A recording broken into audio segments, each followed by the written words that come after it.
अस्सलामुअलैकुम जी फ्रेंड्स, आज का जो हमारा टॉपिक है वो है लाइन डिफेक्ट या इसको हम डिसलोकेशन भी कहते हैं। हम लोगों ने SSP2 की सीरीज़ को स्टार्ट किया हुआ है। तो इस सीरीज़ में हम इन टॉपिक्स पर बात की है। लास्ट दो वीडियोज़ में इन टॉपिक्स पर बात कर ली हुई है। आज हम बात करेंगे आज हम बात करेंगे डिसलोकेशन पर। डिसलोकेशन को हम लाइन डिफेक्ट का भी नाम देते हैं। इसके दो टाइप्स हैं, एज डिसलोकेशन और सेकेंड टाइप है स्क्रू डिसलोकेशन। तो आने वाली वीडियोज़ में इन टॉपिक्स पर भी बात करने की कोशिश करेंगे। तो ये भी फ़िलहाल हाफ सीरीज़ लिखी हुई है SSP2 की, तो इसकी मुकम्मल सीरीज़ हम इंशाल्लाह उस पर बात करने की कोशिश करेंगे। तो आइए इसको स्टार्ट करते हैं। बिस्मिल्लाहिर्रहमानिर्रहीम सल्लल्लाहु अला मुहम्मद सल्लल्लाहु अलैहि वसल्लम। जिस तरह हम सबसे पहले एक टेबल देखें कि जिस तरह हमने डिफेक्ट क्या होता है, इसकी कितनी टाइप्स हैं, उन टाइप्स में आगे कितनी कितनी टाइप्स हैं। आप पहले टेबल देखें।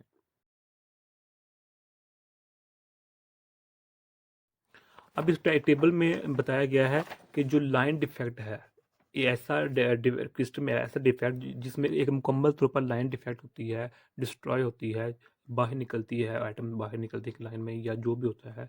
तो क्रिस्टल में अगर एक लाइन वाइज डिफेक्ट डिस्ट्रोशन हो तो उसको हम लाइन डिफेक्ट कहते हैं, और इसी लाइन डिफेक्ट को हम डिसलोकेशन भी कहते हैं। ओके, अब इसकी दो टाइप्स हैं। एक है हमारे पास है एज डिसलोकेशन है या एज लाइन डिफेक्ट है। दूसरी जो टाइप है वो हमारे पास है स्क्रू डिसलोकेशन है या इसको फिर हम स्क्रू लाइन डिफेक्ट भी कहते हैं। ओके, अब इन दोनों में बेसिकल डिफरेंस क्या है। इसमें एक जो इसमें क्रिस्टल होगा, मिसाल के तौर पर हमारे पास एटम्स हैं। ओके, तो इस एज जो होगा, एज में जो हमारे पास ऐसा क्रिस्टल जिसमें ऐसे क्रिस्टल में अगर डिफेक्शन इस तरह की हो कि एक लाइन का इजाफा हो जाए, एक एटम का नहीं, एक लाइन का इजाफा हो जाए, उस लाइन में एटम्स की सीरीज हो, एटम हो, तो उसको हम एज डिसलोकेशन या एज लाइन डिफेक्शन का नाम देते हैं। ओके, यानी कि मिसाल के तौर पर ये देखे ना, मेरे पास एक ये बनी हुई है, डन। अब बाहर से अगर मैं इसके अंदर एक एटम, एक ये पूरी एक जो वन डायमेंशनल एटम ऐड कर दूं इसके अंदर, तो ये मेरे पास एज डिसलोकेशन होगी। अब आप इसकी पिक्चर देखें, फिर इसकी मज़ीद जो है अंडरस्टैंडिंग हो जाएगी।